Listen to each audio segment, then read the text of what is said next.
होती शिवछत्रपतींची आणि कथा सांगतो ऐका मी. येथील हिरकणी गुरुजाची वसले होते गाव तळासी वाळसुरी या नावाचे आणि राहत होते गरीब धनगर गवळ्यांचे. आई बाई को ताना मुलगा, आई बाई को ताना मुलगा, कुटुंब होते छोटेसे आणि सोबत होते हिरा नावाच्या तडफदार घरवालीचे. सांज सकाळी हिरा जात असे दूध घालिण्या गडावरी, चालत होती उपजीविका त्याने तिच्या धंद्यावर.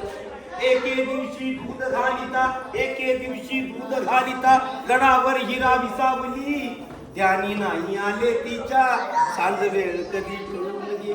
सूर्यदेव मावळतीला जाता होती गडाचे बंद दरवाजे. मनात व्याली हिरा म्हणाली गरीब बाळतानी माझे. हात जोडून करी विनमण्या गडकरी खाली जाऊ द्या मला. गडकरी म्हणतात नाही अनुज्ञा आम्हाला शिवरायाची. बाळाच्या आठवेने झाली माय माऊली वेडी पिसी. काढा उतरून धावत जाऊन माळती हे खुशी. आतुलनीय धाडस पाहून महाराज स्तंभित झाले. हिरास साडी चोळी देऊन प्रेमे सन्मानित केले. कडियावर तिच्या बुरुज बांधिला, कडियावर तिच्या बुरुज बांधिला साक्ष आईच्या प्रेमाची. आणि कथा अजूनही ऐकू येते येतील हिरकणी गुरुजाची. आणि कथा अजूनही ऐकू येते येतील हिरकणी गुरुजाची. हिराचा महाराजांनी दरबारात सत्कार केला. त्याईला इथे साडी चोळी देऊन सन्मानित केलं. आणि मग आपली नजर ज्याने गड बांधला ना त्या आर्किटेक्ट हिरोजी इंदुरकरांकडे राजाची नजर टाकली. त्या हिरोजींची आणि राजांची एकदा नजर झाली आणि इंदुरकरांनी अशी मान खाली घातली तर तेव्हा रायगड बांधून पूर्ण झाला होता ना. तेव्हा राजाने इंदुरकरांनी विचारलं होतं इंदुरकर हा रायगड राजधानीच्या दृष्टीने फणकडाने अभेद्य झाला आहे. त्यावेळी शाश्वती देताना इंदुरकर महाराजांना बोललेले की महाराज तुमच्या आज्ञेशिवाय या गडावरती महादरबाराच्या व्यतिरिक्त जर कोणी वरी येईल तर फक्त हवेचा झोत आणि तुमच्या आज्ञेशिवाय गडावरचा महादरबाराच्या खाली कोणी जाईल तर फक्त पाण्याचा झोत. मग हिरा कशी काय गेली म्हणून राजाने गुरुजींकडे पाहिलं आणि गुरुजींनी ती शरमेने मान खाली घातली. कारण हिराने राजांना दाखवून दिलं होतं की महाराज एखादी स्त्री जर का उतरून जात असेल ना तर एखादा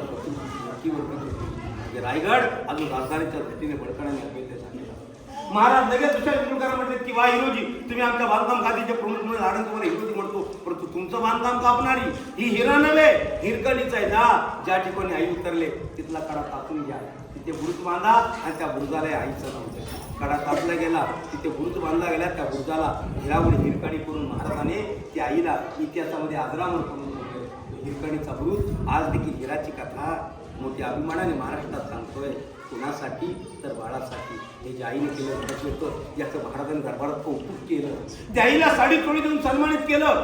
खणा नांगराने ओटी भरून आपल्या संस्कृतीप्रमाणे खणा नांगराने ओटी भरून माय ममतेने पालखी.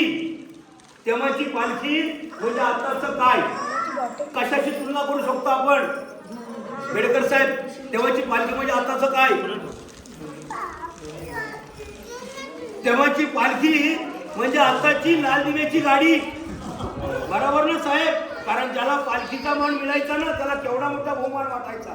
म्हणून आताची मी तिला लाल दिव्याची गाडी म्हणतो. एका सामान्य स्त्रीला पालखीत बसून जेव्हा घरी रवाना करणार ना तर तिच्या कडेवरती जे बाळ होतं ना त्या बाळाला बसून महाराज या दरबारात बोलले वा बहादरा आईचं तोच लवकर मोठं स्वराज्यामध्ये त्यावेळी काय धन्यता वाटलेली असावी.